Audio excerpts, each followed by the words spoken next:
আল্লাহ রাসূল তার নিজের মায়ের কবরের পাশে দাঁড়িয়ে অঝোর দাঁড়াই কান্নাকাটি করছেন। সর্বশ্রেষ্ঠ মানুষ মায়ের কবরের পাশে দাঁড়িয়ে কান্না করছেন, কিন্তু তার জন্য ক্ষমা চাইতে পারছেন না, সময় পার হয়ে গেছে। মুমিন অবস্থায় মারা যেতে পারেননি। আমি আপনি কে?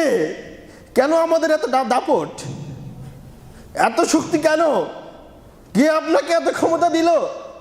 আপনি কি আল্লাহ রাসূলের চেয়ে বেশি বড়, বেশি শক্তিধর, বেশি ক্ষমতার অধিকারী?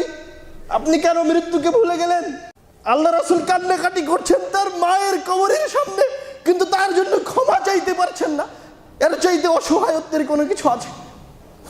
ওই জায়গায় আল্লাহ রাসূল সাল্লাল্লাহু আলাইহি ওয়াসাল্লাম পুরো উম্মাহকে একটা উপদেশ দিয়ে গেলেন, জুরুল কুবুরা, তোমরা কবর জিয়ারত করো, ফাইন্নাহা তুযাক্কিরুকুমুল মাউত, কেননা এই কবর তোমাদেরকে এই মৃত্যুর কথা স্মরণ করিয়ে দিবে। যখন তোমরা মৃত্যুর কথা স্মরণ করবে তখন তোমরা ভালো হয়ে যাবে, তখন তোমরা সৎ হয়ে যাবে, একা একাই পরহেজগার হয়ে যাবেন। মৃত্যুর কথা স্মরণ করেন, একা একাই দাড়ি ছেড়ে দিবেন, একা একাই টাকনোর উপরে কাপড় পরবেন, কাউকে ভালো লাগবে না, কেননা আপনি সব সৎ কাজ সম্পর্কে অবগত আছেন।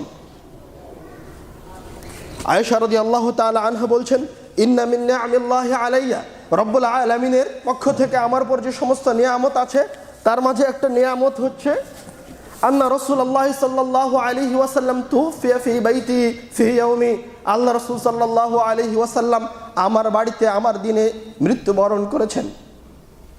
বাইনা সাহরি ওয়া নাহরি, আল্লাহ রাসূল সাল্লাল্লাহু আলাইহি ওয়াসাল্লাম যখন মারা যান তখন তিনি আমার কোলে, আমার বুকের সাথে হেলানা দিয়ে আছেন।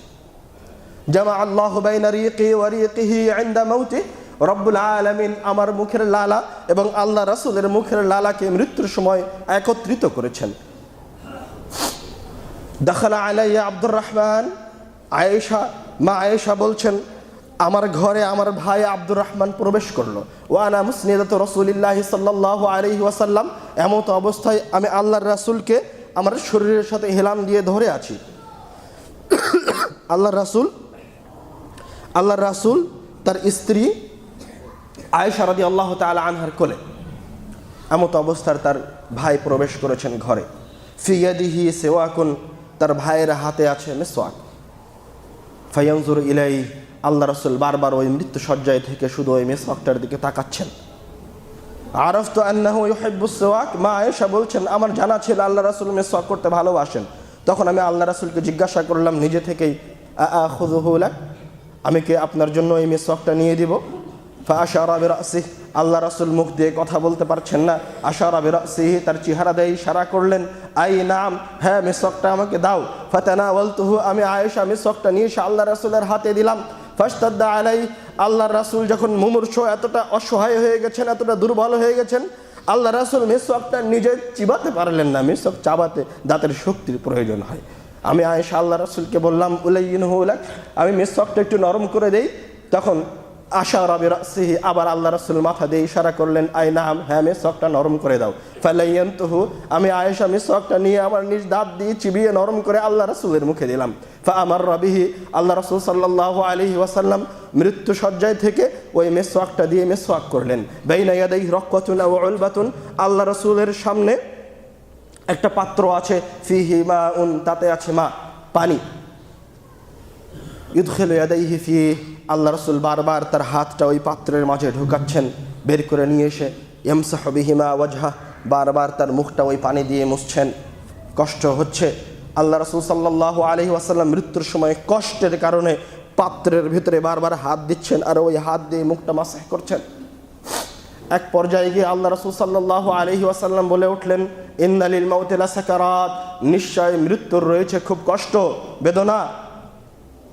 আর একটা হাদিসে এসেছে আল্লাহ রাসূল সাল্লাল্লাহু আলাইহি ওয়াসাল্লাম এই মৃত্যুর কষ্টের সময়, এই মৃত্যুর পীড়ার সময়, মরণ বেদনার সময় তার রব্বুল আলামিনের কাছে দোয়া করছেন সর্বশ্রেষ্ঠ মানুষটা, আল্লাহুম্মা, হে আমার রব, আইন্নি, আমাকে সাহায্য করুন, ফি সাকারাতিল মাউত, মৃত্যুর কষ্টের সময়। আল্লাহর রাসূল তার রবের কাছে ফরিয়াদ করছে, আল্লাহুম্মা আইন্নি ফি সাকারাতিল মাউতি ওয়া গামারাতিহি, হে আমার রব, আমাকে মৃত্যুর কষ্টের সময় সাহায্য করুন, সহযোগিতা করুন, এই কষ্টটা যেন আমি পার করতে পারি। ফানাসাবা ইয়াদাহ, এক পর্যায়ে গিয়ে আল্লাহ রাসূল সাল্লাল্লাহু আলাইহি ওয়াসাল্লাম তার হাতটা একটু উপরে উঠালেন, উঠিয়ে বললেন, লা ইলাহা ইল্লাল্লাহ, আল্লাহ ছাড়া কোনো মাবুদ নাই। আমি আমার রবের দিকে চললাম। আল্লাহ রাসূলের ভেতর থেকে রূহ বের হয়ে গেল, হাতটা পড়ে গেল। ইন্না লিল্লাহি ওয়া ইন্না ইলাইহি রাজিউন। আল্লাহ রাসূল মারা গেলেন, চলে গেলেন আমাদেরকে ছেড়ে। ফাতেমা রাদিয়াল্লাহু তাআলা আনহা, আল্লাহ রাসূলের ওই মেয়ে, যিনি আল্লাহ রাসূলের মক্কা জীবনের কষ্টও দেখেছেন, আবার মদিনার জীবনের সংগ্রামও দেখেছেন। যখন আল্লাহ রাসূল কয়েকদিন থেকে অসুস্থ, শেষ সময় মৃত্যুর আগ মুহূর্তে তার কন্যা আল্লাহ রাসূলকে এসে বলছে, হায় আমার পিতার কষ্ট। তখন আল্লাহ রাসূল সাল্লাল্লাহু আলাইহি ওয়াসাল্লাম তার মেয়েকে বললেন, তোমার পিতার এরপরে আর কোনো কষ্ট হবে না, এটাই তোমার পিতার শেষ কষ্ট।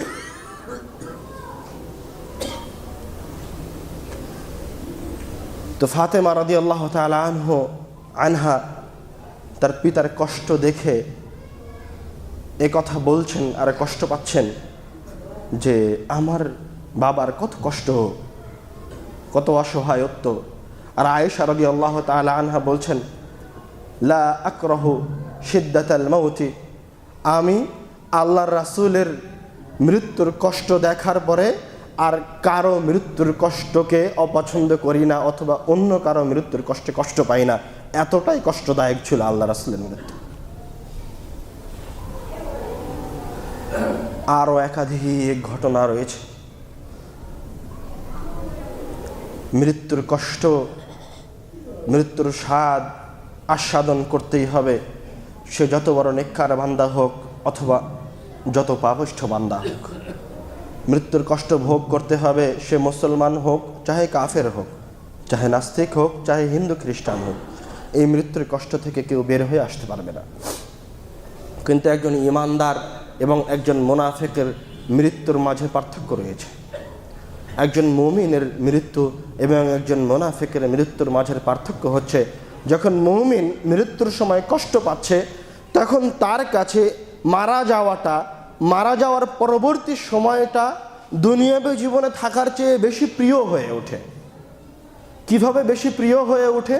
সে যখন মারা যায়, যখন কোনো মুত্তাকি মারা যায়, তখন রব্বুল আলামিনের পক্ষ থেকে তাতানাজ্জালু আলাইহিমুল মালাইকাতু আল্লা তাখাফু, আল্লাহর পক্ষ থেকে ওই মুত্তাকি ব্যক্তির পাশে ফেরেশতারা চলে আসে, এসে বলে, তুমি ভয় পেও না, তুমি এই মৃত্যুর জন্য কষ্ট পেও না, বরং তুমি এই সময় রব্বুল আলামিনের পক্ষ থেকে তোমার দুনিয়াবী জীবনে কৃত ওয়াদা এবং আল্লাহ রাসূলের পক্ষ থেকে কৃত ওয়াদা জান্নাতের সুসংবাদ গ্রহণ করো। সুবহানাল্লাহ। তখন এই মুমিন ব্যক্তির জন্য ওই মৃত্যু প্রিয় হয়ে ওঠে। আর যখন কোনো খারাপ বান্দা মৃত্যু বরণ করে, তখন রব্বুল আলামিনের পক্ষ থেকে খারাপ চেহারার ফেরেশতা নেমে আসে, তাকে ভয় দেখায়, সে ভয় পায়, সে মৃত্যুবরণ করতে চায় না। আল্লাহ রাসূল সাল্লাল্লাহু আলাইহি ওয়াসাল্লাম বলছেন, মান আহাব্বা লিকা আল্লাহি আহাব্বাল্লাহু লিকাআহু, যে রব্বুল আলামিনের সাক্ষাৎকে ভালোবাসে ও রব্বুল আলামিনও তার সাথে সাক্ষাৎ করতে চান, তার সাক্ষাৎ ভালোবাসেন। সুবহানাল্লাহ। ওমান কারিহা লিকা আল্লাহ, আর যে রব্বুল আলামিনের সাক্ষাৎকে অপছন্দ করে, কারিহাল্লাহু লিকাআহু, রব্বুল আলামিনও তার সাক্ষাৎকে অপছন্দ করেন। তখন আল্লাহ রাসূলের কোনো স্ত্রী, সম্ভবত আয়েশা রাদিয়াল্লাহু তাআলা আনহা, বলে উঠলেন, হে আল্লাহর রাসূল, ইন্না লানাকরাহুল মাউতা, আমরা তো মৃত্যুকে ভয় পাই বা মৃত্যুবরণ করতে চাই না, মরণকে অপছন্দ করি। তখন আল্লাহ রাসূল উত্তরে বলছেন, লাইসা যালিকা, আরে আয়েশা, এটা সেটা নয়, এটা হচ্ছে ইন্নাল মুমিন ইযা হাদারাহুল মাউত, যখন কোনো মুমিন বান্দার কাছে মৃত্যু আসে, বুশরা বিরিদওয়ানিল্লাহি ওয়া কারামাতিহি, তখন মুমিন বান্দাকে রব্বুল আলামিনের পক্ষ থেকে সুসংবাদ প্রদান করা হয়। সুবহানাল্লাহ। ফালাইসা শাইউন আহাব্বা ইলাইহি মিম্মা আমামাহু, এবং সে মৃত্যুর বেদনার সময় যখন রব্বুল আলামিনের পক্ষ থেকে পরকালীন জীবনের সুসংবাদ পায়, তখন দুনিয়াবী জীবনের চেয়ে তার কাছে সর্বশ্রেষ্ঠ, সবচেয়ে চাওয়ার এবং ভালোবাসার জিনিস হয়ে ওঠে ওই মৃত্যু। ফালাইসা শাইউন আহাব্বা ইলাইহি মিম্মা আমামাহু, মৃত্যুর চেয়ে তার কাছে তখন আর প্রিয় কোনো কিছু নাই। ফাআহাব্বা লিকা আল্লাহ, তখন সে রব্বুল আলামিনের সাক্ষাৎকে পছন্দ করে। আহাব্বা আল্লাহ লিকাআহু, তখন রব্বুল আলামিন তার সাক্ষাৎকে পছন্দ করে। সুবহানাল্লাহ। আর যখন কোনো কাফেরের মৃত্যুর সময় আসে, তখন রব্বুল আলামিনের শাস্তি এবং রব্বুল আলামিনের পক্ষ থেকে ভয়ঙ্কর কুসংবাদ তার সামনে পেশ করা হয়। ফালাইসা শাইউন আকরাহু ইলাইহি মিম্মা আমামাহু, তখন ওই পাপিষ্ঠ ব্যক্তি তার সামনে থাকা মৃত্যুকে সবচেয়ে বেশি ঘৃণা করে, সবচেয়ে বেশি ভয় পায়। কারিহা লিকা আল্লাহ, তখন সে রব্বুল আলামিনের সাক্ষাৎকে অপছন্দ করে। কারিহাল্লাহু লিকাহু, রব্বুল আলামিন আর তার সাথে সাক্ষাৎ করতে চান না, রব্বুল আলামিন তার সাক্ষাৎকে অপছন্দ করে। আপনি মুমিন, মুসলমান, রব্বুল আলামিনের বান্দা, রব্বুল আলামিনের দাস। আপনি হচ্ছেন রব্বুল আলামিনের গোলাম, আপনি হচ্ছে রব্বুল আলামিনের দাস। একমাত্র তার দাসত্ব করার জন্য এই পৃথিবীতে এসেছি। আমাদের প্রত্যেকটা কাজ এবং আমাদের শরীরের সম পরিমাণ শক্তি হচ্ছে রব্বুল আলামিনের দাসত্ব করার জন্য। এই জন্য আমি আলোচনার শুরুতে ইবাদতের কথা বললাম। আমার শক্তি এই জন্য নয়, আমি এই এলাকার মেম্বার এই জন্য নয় যে একজন ভ্যান চালককে ধমকাবো। আমাকে রব্বুল আলামিন এই জন্য জবান দেননি, এই জন্য উঁচু দারাজ কণ্ঠ দেননি যে আমি একজন গণতন্ত্রবিদের নামের পিছনে বলবো অমুকের চরিত্র ফুলের মতো পবিত্র। এই জন্য রব্বুল আলামিন আমাকে এই কণ্ঠস্বর দেননি। রব্বুল আলামিন আমাকে এই কণ্ঠস্বর দিয়েছেন তার ইবাদতের জন্য। রব্বুল আলামিন যে আমার পায়ে হাঁটার শক্তি দিয়েছেন, এই শক্তি রব্বুল আলামিন জিনার দিকে হাঁটার জন্য দেয়নি, ব্যাংকের চাকরির দিকে হাঁটার জন্য দেয়নি, সুদের অর্থ লেনদেনের জন্য দেয়নি। রব্বুল আলামিন আমার পায়ে শক্তি দিয়েছেন যেন আমি এই পা দিয়ে হেঁটে হেঁটে রব্বুল আলামিনের ইবাদতের দিকে যেতে পারি। রব্বুল আলামিন যে ব্রেন এই মাথার ভিতরে দিয়ে রেখেছেন, এই ব্রেন রব্বুল আলামিন এই জন্য দেয়নি যে আমি কারো জন্য কোনো কুচিন্তা করব, কারো জন্য আমি কোনো বিপদজনক প্রস্তুতি গ্রহণ করব, কারো অন্যায়ের পরিকল্পনা করব। রব্বুল আলামিন আমার মাথায় এই ব্রেন দিয়েছে শুধুমাত্র রব্বুল আলামিনের ইবাদতের জন্য। এখানে আমি আল্লাহর রাসূলের দেয়া, শিখিয়ে দেয়া সুন্নাহগুলি, হাদিসগুলি, দোয়াগুলি মুখস্থ করব, সময়ে সময়ে বলবো। আমি ব্রেন দিয়ে চিন্তা করব যে কিভাবে রব্বুল আলামিনের দিনকে বাস্তবায়ন করা যায়। আমি ব্রেন দিয়ে চিন্তা ভাবনা করে আমার রুজি অন্বেষণ করব। আমি কোনো খারাপ রুজি খাচ্ছি না তো, আমি কোনো হারাম রুজি ভক্ষণ করছি না তো। আমি ব্রেন দিয়ে চিন্তা করব আমি যে চাকরি করছি, আমার এই চাকরি রব্বুল আলামিনের ইবাদত তো। কেননা দিন শেষে আপনার কাছে যা আছে সব রব্বুল আলামিনের। দিন শেষে আপনার কাছে যা আছে সব রব্বুল আলামিনের। রব্বুল আলামিন এটাকে আপনার কাছ থেকে নিয়ে নেবেন। আপনার জীবনের প্রত্যেকটা জিনিস অনিশ্চিত, শুধুমাত্র মৃত্যুই নিশ্চিত। আপনার এখান থেকে বাড়িতে গিয়ে দুপুরের খাওয়া দাওয়া করা যতটা নিশ্চিত, মৃত্যুটা তার চেয়ে শতগুণ বেশি নিশ্চিত। কবরে যাওয়া তার চেয়ে কোটি গুণ বেশি নিশ্চিত। কবরে ফেরেশতা আসা তার চেয়ে আরও লক্ষ কোটি গুণ বেশি নিশ্চিত। হাশরের ময়দানে উত্থিত হওয়া এবং জান্নাত জাহান্নাম তার চেয়েও আরও বেশি সুনিশ্চিত। কেননা ওইগুলি সব কিছু স্বয়ং রব্বুল আলামিন নিজে করবেন। আর পৃথিবীতে যে সমস্ত কাজ আছে এগুলি রব্বুল আলামিন আমাদেরকে করার তৌফিক দিয়েছেন। আল্লাহ করেন না, আমাদেরকে তৌফিক দিয়েছেন, আমরা করি। আল্লাহ রব্বুল আলামিন আমাদেরকে মৃত্যুকে স্মরণ করে রব্বুল আলামিনের ইবাদত গুজার বান্দা হওয়ার তৌফিক দান করুন। আল্লাহুম্মা রব্বুল আলামিন যেন এই দুনিয়া থেকে চলে যাওয়ার আগে আমাদেরকে তার মুত্তাকি বান্দায় রূপান্তরিত হওয়ার তৌফিক দান করে। আল্লাহুম্মা আমিন। তার মতো মানুষ রব্বুল আলামিন আর সৃষ্টি করেননি। রব্বুল আলামিন মুহাম্মদ সাল্লাল্লাহু আলাইহি ওয়াসাল্লামকে যতটা ভালোবেসেছেন ততটা আর কাউকে কোনোদিন ভালোবাসবেন না, হাজার যতই চেষ্টা করেন না কেন। ওই মানুষটি কবরের পাশে বসে কান্নাকাটি করছে, কবরের পাশে বসে কান্না করতে করতে আল্লাহ রাসূল সাল্লাল্লাহু আলাইহি ওয়াসাল্লাম পূর্ণ মহাব্বতের সাথে তার সাহাবীদেরকে আমাদেরকে উদ্দেশ্য করে বলছেন, ইয়া ইখওয়ানি, হে আমার ভাইয়েরা, আইদ্দু লিমিসলি হাযা, ইস্তাইদ্দু, এই রকম পরিস্থিতির জন্য তোমরাও প্রস্তুতি গ্রহণ করো। ওই হাদিস আপনাদের স্মরণ থাকার কথা, যে হাদিসে আসমা রাদিয়াল্লাহু তাআলা আনহা বলছেন, আল্লাহ রাসূল সাল্লাল্লাহু আলাইহি ওয়াসাল্লাম কামা খাতিবান, খুতবা দেওয়ার জন্য সাহাবীদের সামনে দাঁড়ালেন। ফাযাকারা ফিতনাতাল মাউত, দাঁড়িয়ে মৃত্যুর ফিতনা সম্পর্কে বলতে লাগলেন। ফালাম্মা যাকারা যালিক, আল্লাহ রাসূল যখন মৃত্যুর ফিতনা এবং ভয়াবহতা উল্লেখ করছিলেন, দাজ্জাল মুসলিমুনা দাজ্জা, মুসলমানরা ভয়ে ভীত সন্ত্রস্ত হয়ে গেল। পৃথিবীর সর্বশ্রেষ্ঠ মানুষ মৃত্যুর কথা বলছে, আসমান জমিনের মাঝে সর্বশ্রেষ্ঠ অনুসারীরা আল্লাহর রাসূলের মুখে মৃত্যুর কথা শুনে ভয়ে ভীত সন্ত্রস্ত হু হু করে কান্না শুরু করে দিয়েছে। ইবনে হাজার আসকালানী রাহিমাহুল্লাহ ফাথুল বারীতে বুখারীর ব্যাখ্যায় বলছেন যে সাহাবায়ে কেরামগণ আল্লাহর রাসূলের এই মৃত্যুর ভয়াবহতা শুনে এত জোরে কান্না শুরু করলো, এত উচ্চ স্বরে কান্না শুরু করলো যে আল্লাহর রাসূলের শেষ কথাগুলি আমরা আর শুনতে পাচ্ছিলাম না। আর এই মৃত্যু যে সবার জন্য কষ্ট, মৃত্যু এই শ্রেষ্ঠ মানুষটার জন্য কষ্ট, মৃত্যু একজন ছোট্ট নিষ্পাপ সন্তানের জন্য কষ্ট, মৃত্যু আমার আপনার জন্য কষ্ট। এই মৃত্যুর কষ্টগুলি জানার জন্য যে সমস্ত সালেহ বান্দাগণে পৃথিবী থেকে চলে গেছেন, তাদের ঘটনাগুলি সামনে না তুলে ধরলে বোঝা যাবে না যে মৃত্যু কতটা কষ্টদায়ক। عن أسامة بن زيد رضي الله تعالى عنه قال كنا مع رسول الله صلى الله عليه وسلم।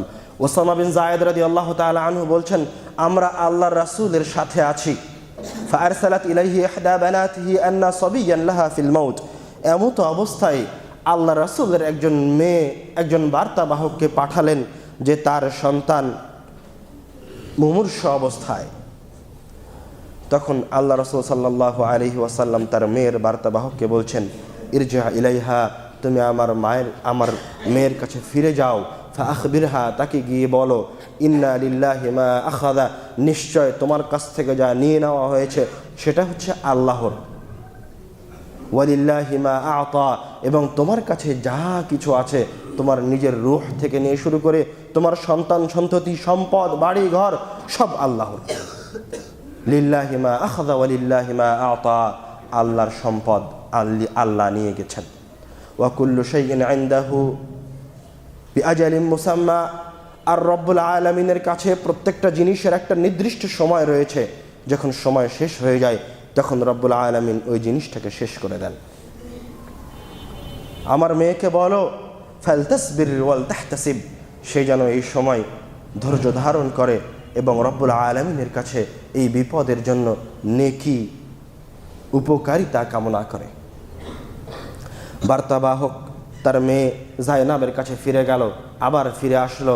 ফিরে এসে আল্লাহ রাসূলকে বলছে, ইয়া রাসূলুল্লাহ, হে আল্লাহর রাসূল, ইন্নাহা ক্বাদ আকসামাত লা তা'তিয়ান্নাহা, আপনার মেয়ে কসম করেছে আপনাকে আপনার মেয়ের কাছে যেতেই হবে।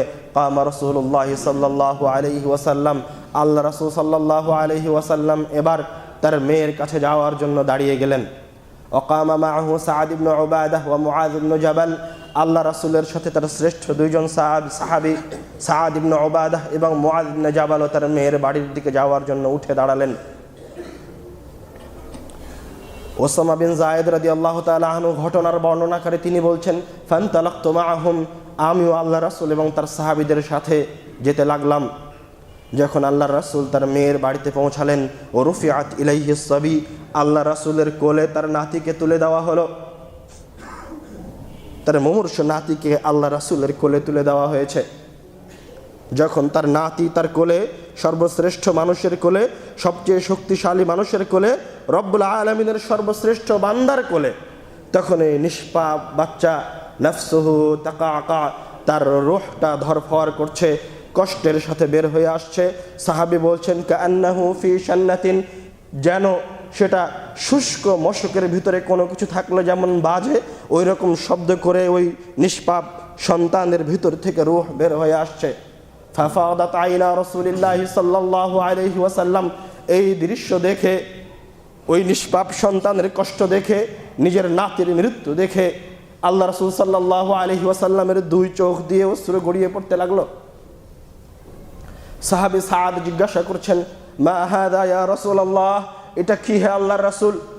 আল্লাহ রাসূল উত্তরে বললেন, হাদিহি রাহমাতুন জাআলাহা আল্লাহু ফি কুলুবি ইবাদিহি, এটা হচ্ছে আল্লাহর পক্ষ থেকে মানুষের অন্তরে দেওয়া মায়া, মমতা, ভালোবাসা।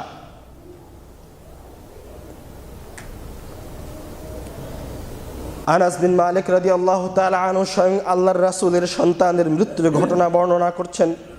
দাখালা রাসূলুল্লাহ সাল্লাল্লাহু আলাইহি ওয়াসাল্লাম আলা ইবনিহি ইব্রাহিম, আল্লাহ রাসূল সাল্লাল্লাহু আলাইহি ওয়াসাল্লাম তার সন্তান ইব্রাহিমের কাছে গেলেন।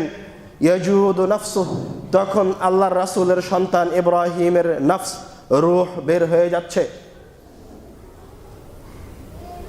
ফাযারাফাত আইনা রাসূলিল্লাহি সাল্লাল্লাহু আলাইহি ওয়াসাল্লাম, আল্লাহ রাসূলের সামনে যখন তার সন্তান, তার কলিজার টুকরার রূহ বের হয়ে যাচ্ছে, ওই দৃশ্য দেখে আল্লাহ রাসূলের দুই চোখ দিয়ে অশ্রু গড়িয়ে পড়তে লাগলো। আল্লাহ রাসূল কাঁদছেন। আব্দুর রহমান রাদিয়াল্লাহু তাআলা আনহু বলছেন, ওয়া আনতা ইয়া রাসূলুল্লাহ, হে আল্লাহর রাসূল, আপনিও এভাবে কান্নাকাটি করছেন, আপনিও এতটা অসহায়, এতটা অপারগ, আপনি তো সর্বশ্রেষ্ঠ ব্যক্তি, সবচেয়ে ক্ষমতাধর ব্যক্তি, আপনি এতটা অপারগ, এতটা অসহায়। আল্লাহ রাসূল সাল্লাল্লাহু আলাইহি ওয়াসাল্লাম তার কান্নাটা একটুখানি থামিয়ে বললেন, হাযিহি রাহমাতুন, এটা হচ্ছে আমার সন্তানের প্রতি আমার মায়া, মমতা, ভালোবাসা। ফাআতবাহু বিউখরা, এই কথা বলে আল্লাহ রাসূল আবার কাঁদতে লাগলেন। কাঁদতে কাঁদতে আল্লাহ রাসূল সাল্লাল্লাহু আলাইহি ওয়াসাল্লাম বলছেন, ইয়া ইব্রাহিম ইন্না লাফিরাকিকা লামাহজুনুন, হে আমার কলিজার টুকরা ইব্রাহিম, আমার প্রিয় সন্তান ইব্রাহিম, তোমার চলে যাওয়াতে আমরা কষ্ট পাচ্ছি, কলিজাটা ফেটে যাচ্ছে। ওয়ালা নাকুলু ইল্লা মা ইউরদি রাব্বুনা, কিন্তু এই কষ্টের সময় আমরা শুধুমাত্র ওটাই বলবো যাতে আমার রবের সন্তুষ্টি রয়েছে। আল্লাহ রাসূলের সামনে তার সন্তান চলে গেল। আল্লাহ রাব্বুল আলামিন বলছেন, হে আল্লাহর রাসূল, আপনি বলুন, কুল লা আমলিকু লিনাফসি দাররা ওয়ালা নাফআ, আমি মুহাম্মদ সাল্লাল্লাহু আলাইহি ওয়াসাল্লাম আমার নিজের জন্য সরিষা সমপরিমাণ ক্ষতিও করতে পারি না, সরিষা সমপরিমাণ উপকারও করতে পারি না। আল্লাহ রাসূল নিজে অসহায় মৃত্যুর সামনে। আয়েশা রাদিয়াল্লাহু তাআলা আনহা রাসূল সাল্লাল্লাহু আলাইহি ওয়াসাল্লামের মৃত্যুর ঘটনা বর্ণনা করেছেন। তার আগে আরেকটা ঘটনা বলি, অষ্টম হিজরির ঘটনা। মক্কা বিজয়ের পরে আল্লাহ রাসূল সাল্লাল্লাহু আলাইহি ওয়াসাল্লাম তার মায়ের কবর জিয়ারত করতে গেলেন। আবু হুরায়রা রাদিয়াল্লাহু তাআলা আনহু বলছেন, বাকা, আল্লাহ রাসূল তার মায়ের কবর জিয়ারত করতে গিয়ে কান্নাকাটি করলেন। আবকা মান হাওলা, আল্লাহ রাসূল এত কাঁদলেন যে আল্লাহ রাসূলের কান্না দেখে সাহাবায়ে কেরামগণ কান্নাকাটি শুরু করে দিয়েছে। আল্লাহ রাসূল কেন এইভাবে কান্নাকাটি করলেন? আল্লাহ রাসূল তখন সাহাবীদেরকে বলছেন, ইস্তাদানতু রাব্বি আন আস্তাগফির লাহা, সর্বশ্রেষ্ঠ মানুষটা যার শাফাআত ছাড়া কিয়ামতের দিনের বিচার শুরু হবে না, উনি বলছেন, আমি আমার রবের কাছে ইস্তাদানতু রাব্বি, অনুনয় বিনয় করেছি যে আমার মায়ের জন্য ক্ষমা চাইব। আমি আমার রবকে বলবো, হে আল্লাহ, আমার মাকে ক্ষমা করে দাও। ইস্তাদানতু রাব্বি আন আস্তাগফির লাহা, আমি আমার রবের কাছে বারবার অনুমতি চাইলাম যে হে আল্লাহ, আমার মায়ের ক্ষমা চাওয়ার অনুমতি নিতে দাও আমাকে। ফালাম ইয়াযান লি, আল্লাহ রাব্বুল আলামিন আমাকে আমার মায়ের ক্ষমা চাওয়ার অনুমতি দিলেন না। আল্লাহ রাসূল তার নিজের মায়ের জন্য ক্ষমা চাইতে পারেন। ফাস্তাদানতু রাব্বি আন আযুরা কবরাহা, তখন আমি আমার রবের কাছে অনুনয় বিনয় করতে লাগলাম, বলতে লাগলাম, অনুমতি চাইলাম, আন আযুরা কবরাহা, যে অন্তত আমি আমার মায়ের কবরটা জিয়ারত করি, কবরটা জিয়ারত করার অনুমতি দাও। ফাআযিনা রাব্বি, তখন আমার রব আমাকে আমার মায়ের কবর জিয়ারতের অনুমতি দিলেন।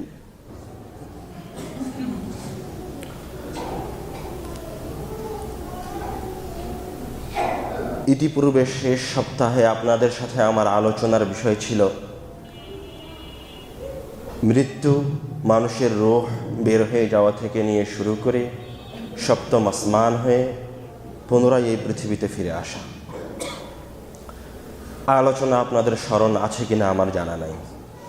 স্মরণ আছে? আলহামদুলিল্লাহ। আজকে আমাদের আলোচনার বিষয় ওই অংশের সাথে সম্পৃক্ত, তবে ওই অংশের চেয়ে অনেক বেশি কষ্টদায়ক এবং মর্মবিদায়। আমাদের এই আলোচনার প্রথম অংশে থাকবে রব্বুল আলামিনের ইবাদত এবং দ্বিতীয় অংশে থাকবে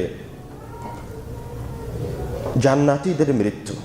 জান্নাতীদের মৃত্যুতে আমরা যাদের কথা আলোচনা করব, যাদের মৃত্যুবরণের ঘটনা আমরা বর্ণনা করব, তাদের মাঝে থাকবে স্বয়ং আল্লাহ রসুল সাল্লাল্লাহু আলাইহি ওয়াসাল্লাম, আল্লাহ রসুলের পুত্র ইব্রাহিম আলাইহিস সালাম এবং আল্লাহ রসুলের নাতি জায়নাব আলাইহিস সালাতু ওয়াস সালামের সন্তান।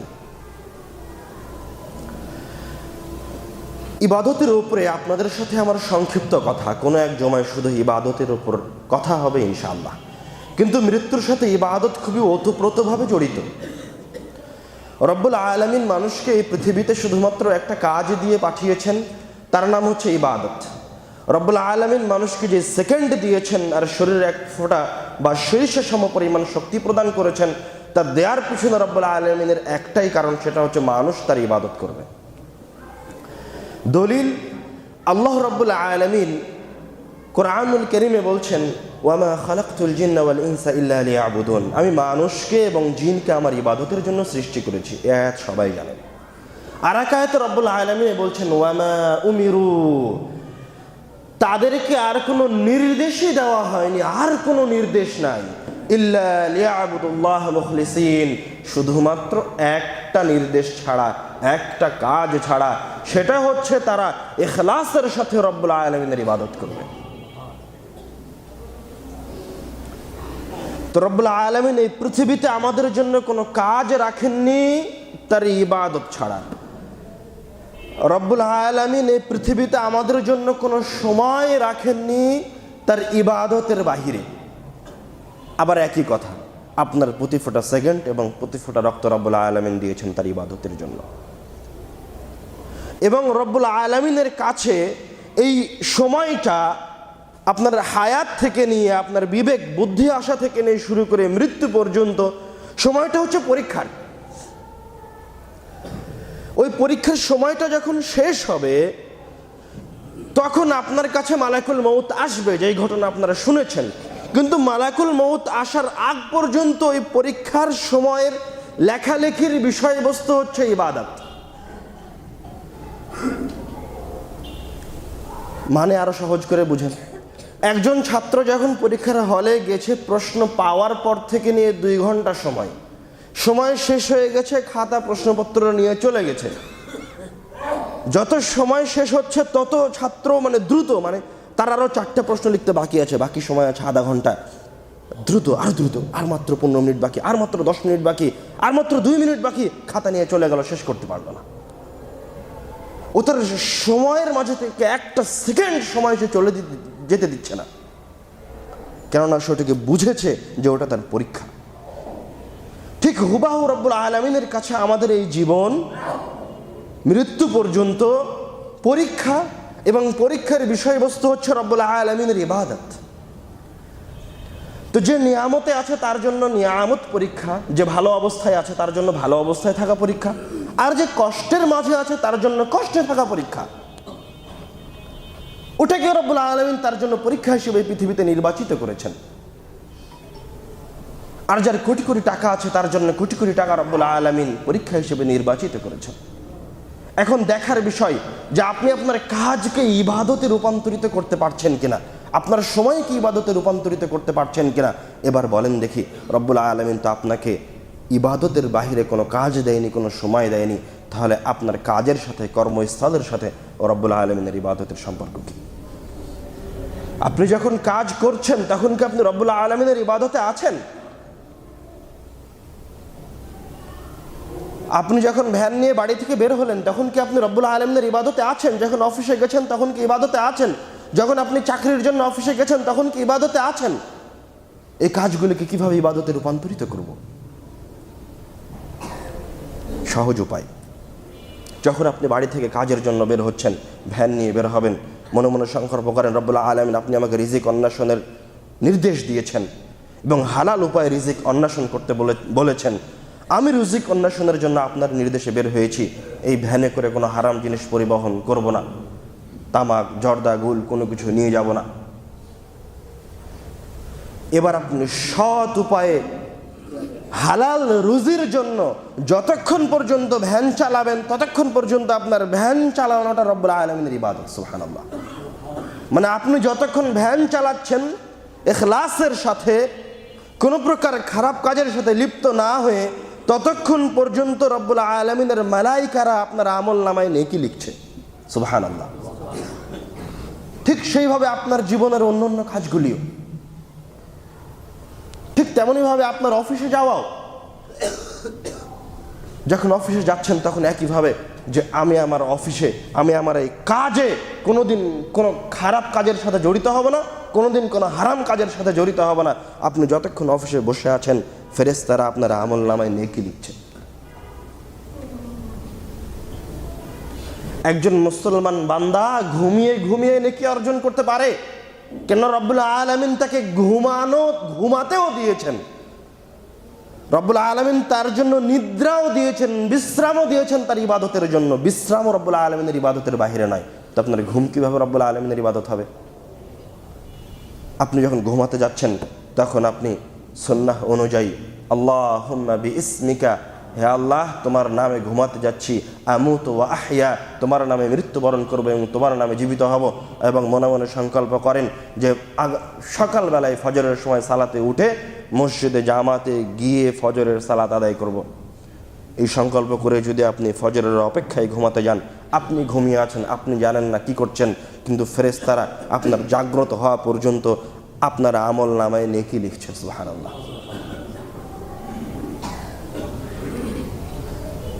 ঠিক তেমনইভাবে আমাদের জীবনের প্রত্যেকটা কাজ রব্বুল আলামিন একটি কাজ দিয়েছেন, ভ্যান চালানো। তার চেয়ে আরো সম্মানের কাজ আছে না নাই? আছে। তো ওই কাজকে আপনি ইবাদতে রূপান্তরিত করলেন, ওটা ছোট কাজ, তার তেমন কোনো ফ্যাসিলিটিস নাই, কিন্তু তার চেয়ে আরেকটু ভালো কাজ, যেমন কোনো প্রতিষ্ঠানের দায়িত্ব পালন করা। ওই জায়গায় আবার রব্বুল আলামিন, একে তো আপনি যদি ন্যায়পরায়ণতার সাথে দায়িত্ব পালন করেন তাহলে নাকি পাবেন, আর ওই জায়গায় গিয়ে যদি আপনি মুস্তাকিম থাকেন, যে মুস্তাকিমের ব্যাখ্যা আপনারা গত আমার খুতবায় শুনেছেন, ওইরকম সীসা ঢালা প্রাচীরের মতো থাকেন, তাহলে আপনার জন্য ইবাদতের পাশাপাশি আলাদা বিনিময় আছে। ঠিক তেমনইভাবে একজন শিক্ষক যে ছাত্রকে শিখাচ্ছে, তো শিক্ষা প্রদান করা এটা হচ্ছে পেশার মাঝে সবচেয়ে শ্রেষ্ঠ পেশা। তো মর্যাদার দিক থেকে, ইবাদতের দিক থেকে এটা হচ্ছে সবচেয়ে বেশি নেকির কাজ, সবচেয়ে উত্তম পেশা। সংক্ষিপ্ত আকারে খায়রুকুম মান তাআল্লামাল কুরআন ওয়া আল্লামাহ, মানে যে কোরআন মাজিদ শিখাচ্ছে এবং শিখে, সে হচ্ছে রব্বুল আলামিনের কাছে সকল মানুষের মাঝে থেকে সবচেয়ে উত্তম। সুবহানাল্লাহ। তো সে যদি ইখলাসের সাথে ছাত্রদেরকে পড়ায়, ওটা মেম্বারের ছেলে, এই জন্য তাকে আলাদাভাবে সময় দিবে, তার প্রতি আলাদা দৃষ্টি রাখবে, আর ওটা কৃষকের ছেলে, এই জন্য তার প্রতি অবহেলা করবে, এভাবে যদি না পড়িয়ে সে সবার প্রতি সমান দৃষ্টি রেখে পড়ায়, তো রব্বুল আলামিনের কাছে সে সবচেয়ে শ্রেষ্ঠ বান্দাদের অন্তর্ভুক্ত হবে, এতে কোনো সন্দেহ নাই। ঠিক তেমনইভাবে পরিচালনার ক্ষেত্রে, দায়িত্বের ক্ষেত্রে এটা অনেক বড় দায়িত্ব, অনেক বড় কাজ এবং ভারী কাজ। এই জায়গায় ন্যায়পরায়ণতা এবং ইনসাফ টিকিয়ে রাখা অনেক কঠিন, এই জন্য বিনিময় অনেক বড়। আপনি ইখলাসের সাথে ওই কাজে যান, আপনার জন্য নেকি লেখা হবে। 2, যেহেতু কাজ বড়, দায়িত্ব ভারী, এই জন্য আল্লাহ রাসূল সাল্লাল্লাহু আলাইহি ওয়াসাল্লাম আপনার জন্য আলাদা উপকার রেখেছেন। কি আলাদা উপকার? আল্লাহ রাসূল বলছেন, সাবআতুন ইযিল্লুহুমুল্লাহু তাআলা ফি যিল্লিহি ইয়াওমা লা যিল্লা ইল্লা যিল্লুহ। রব্বুল আলামিন কিয়ামতের দিন 7 শ্রেণীর মানুষকে তার আরশের নিচে ছায়া দিবেন, যেই দিন আরশের ছায়া ব্যতীত অন্য কোনো ছায়া থাকবে না। তার প্রথম শ্রেণীর মানুষ হচ্ছে ইমামুন আদিল, ন্যায় পরায়ণ, দায়িত্বশীল। সুবহানাল্লাহ। বুঝতে পারেননি মনে হয়?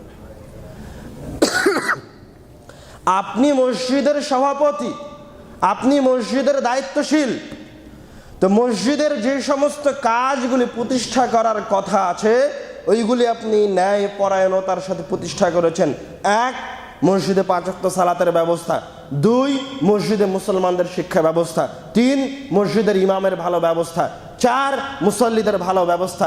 এইভাবে যতগুলি ব্যবস্থা মসজিদের সাথে সম্পৃক্ত, এগুলি যদি আপনি ন্যায় পরায়ণতার সাথে পালন করেন, এবং মসজিদের যে অর্থনৈতিক একটা সিস্টেম আছে সেগুলোকে যদি আপনি ন্যায়পরায়ণতার সাথে আমানতদারিতার সাথে ধরে রাখেন, তাহলে রব্বুল আলামিন বলছেন এই দায়িত্ব সুন্দরভাবে পালন করার কারণে কিয়ামতের দিন আপনি রব্বুল আলামিনের আরশের নিচে ছায়া পাবেন। সুবহানাল্লাহ। তো ইবাদত স্টেপ বাই স্টেপ,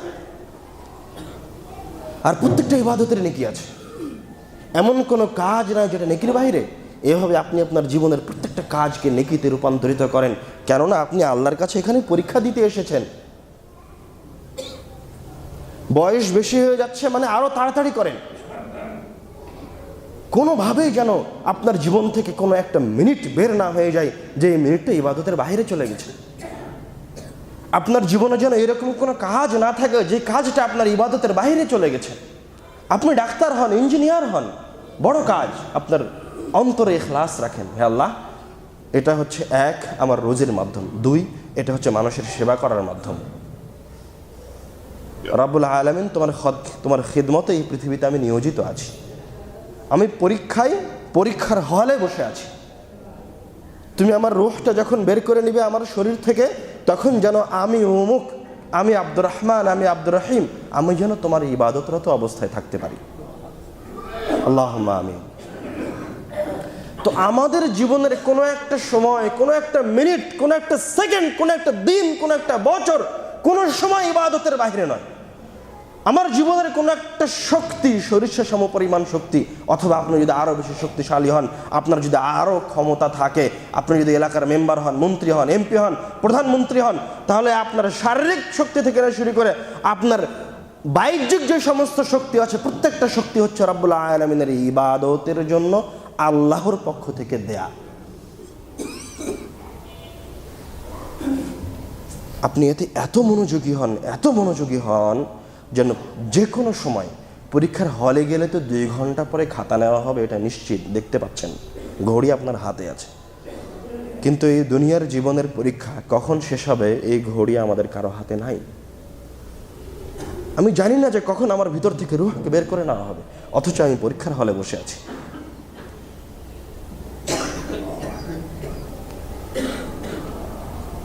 আমি, আপনি, আমরা সবাই দিনী মুসলিম ভাই ও বোন আমাদের জীবনকে কতটা রব্বুল আলামিনের দরবারে উৎসর্গ করেছি, কতটা এই পরীক্ষায় মনোনিবেশ করেছি। আপনি হয়তো এই পরীক্ষা এখনো বুঝতে পারেননি।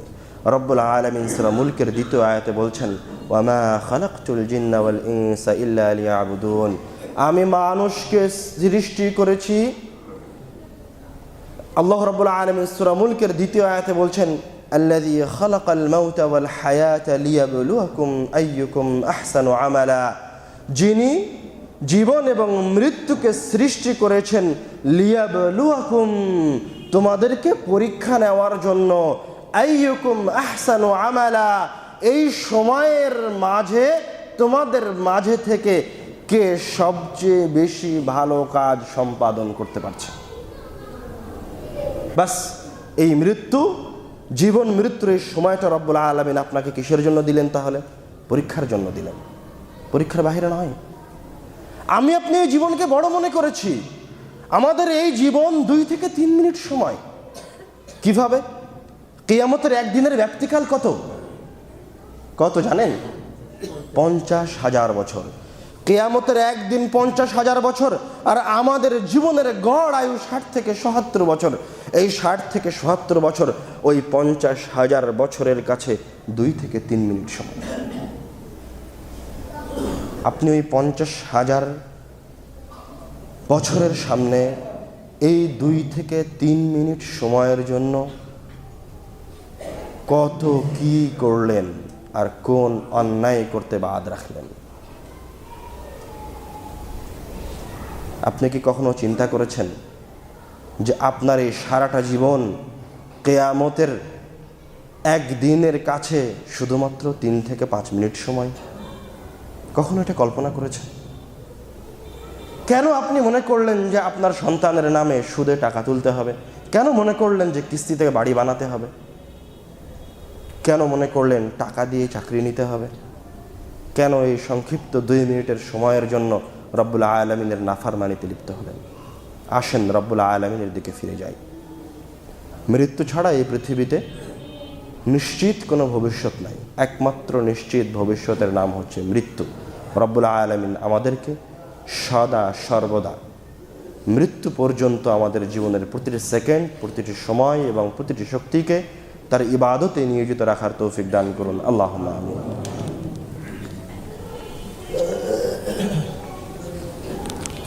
عن البراء بن عازب رضي الله تعالى عنه قال براء بن عازب رضي الله تعالى عنه বলছেন كنا مع رسول الله صلى الله عليه وسلم في جنازة আমরা আল্লাহর রাসূলের সাথে একটা জানাজায় ছিলাম।